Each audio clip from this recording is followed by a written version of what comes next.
ధూపదీప నైవేద్య అర్చకులకు ఉద్యోగ భద్రత కల్పించాలని అర్చకుల సంఘం రాష్ట్ర అధ్యక్షుడు దౌలతాబాద్ వాసుదేవ శర్మ ప్రభుత్వాన్ని డిమాండ్ చేశారు.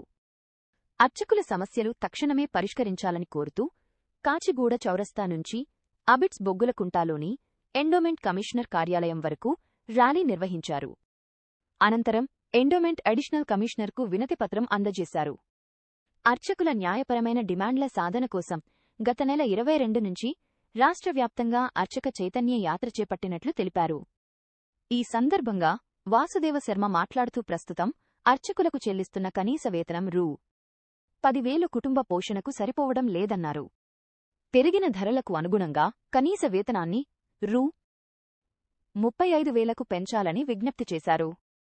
అర్చకులకు ప్రభుత్వ పథకాలు వర్తింపజేసి హెల్త్ కార్డులు అందించాలని, తమ సమస్యలపై ముఖ్యమంత్రి రేవంత్ రెడ్డి మరియు దేవాదాయ శాఖ మంత్రి కొండా సురేఖలు సానుకూలంగా స్పందించాలని ఆయన కోరారు.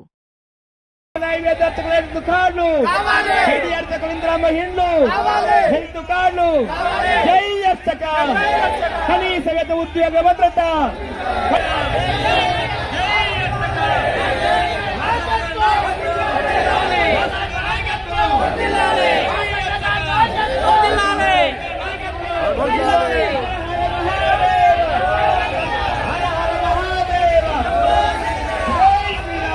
నాయకత్వం